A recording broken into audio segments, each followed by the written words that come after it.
Hey, you guys. Welcome back. Part two of this three-part mini-series. There are so many other important things that you could be tending to right now, but there is probably nothing more important for you to attend to than your marriage. Like, no kidding. So this topic for this video is what is really breaking my marriage? Just come on, Ben, give me information. If you think you got it, give it to me. I want to know. I think I know. I think I can see what is breaking my marriage. But I've just got some news for you guys. There's just a big hoax taking place all over the world. Marriage breakdown signals usually reveal themselves through actions that our partner is making or isn't making. That's the first thing we can see. What are they doing wrong? What mistakes are they making? But here's the truth. If we aren't feeling loved, happy, and enough ourselves before marriage, we will simply use marriage as something to fill a void within us, make up for something, and or use it to ease our suffering of fear. Okay? So to fill a void, which we call emptiness, to ease our suffering of fear, the world is just in chaos for fear right now.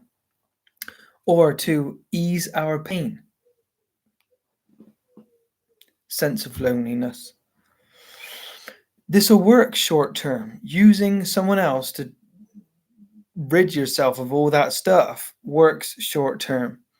But let's look at a bit of a story to see if it really does work. Let's say that my knees are weak. They actually are. Following years and years of sports, heavy weight training, bodybuilding, and I have a lot of knee pain. You know, I'm not that old, but I've already got a lot of knee pain. And I'm carrying some heavy bags up some pretty steep steps. Say I'm on the second step, and you ask me to carry another bag up for you, which I willingly do. Now I've got 6 or 7 bags, and they're heavy. But under the weight of the bags that I'm carrying, my right knee gives way, it collapses, and I tumble down the steps headlong into pig's poo. Who knows? Now, it might sound reasonable to say that if you hadn't asked me to carry the bag in the first place, my knee might have been strong enough. So you could argue you were the straw that broke the camel's back. If you wouldn't have given me the bag, my knee would have been just fine. But that's not actually true, because what's really responsible for the collapse of the knee is the 20-something years of heavy use of my knees with inappropriate rest and recovery and nurturing. So I was like, my knee collapsing was an accident waiting to happen. Sure, you contributed, but what, 5%? 10% max? There was already a huge amount of unhealed pain underneath that was really going to cause me a problem. Our unhealed emotional pain is the cause of why everything I said in the first video happens or occurs in normal marriages. Painful experiences have happened to each one of us through childhood, through parents, siblings, relatives, school friends, school teachers, people in authority. And sometimes the experiences that happened to us were dealt with lovingly, but often we had to make childlike conclusions about what those things meant. And when something untoward happened, a bad experience happened, some of us might have concluded, people can be mean and unkind, so I must be very careful about who I let get close to me.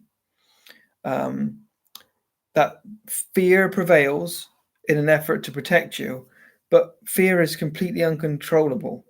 Or you might conclude that you aren't enough, aren't good enough, aren't smart enough, aren't hot enough, aren't beautiful enough, aren't tall enough, short enough. Nothing that you ever do is going to be good enough. And that leads to a big gaping hole inside of here, and is what we call emptiness.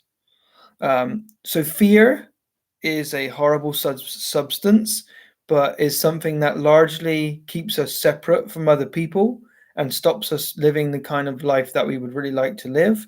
For fear of getting it wrong, making a mistake, looking stupid, people leaving us, fear of pain, and fear of something being taken away from us.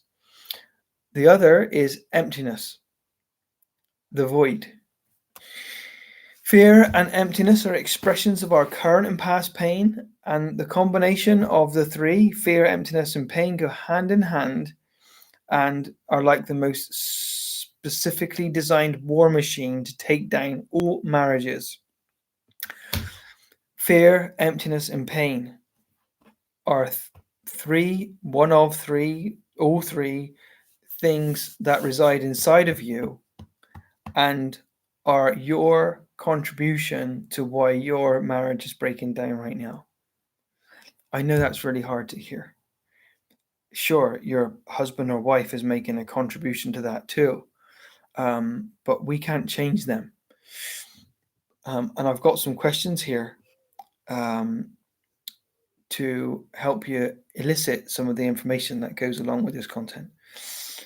So, when I ask over and over for help and it doesn't come, do I start to feel that I don't matter? When things don't go my way, do I get angry at those around me or myself?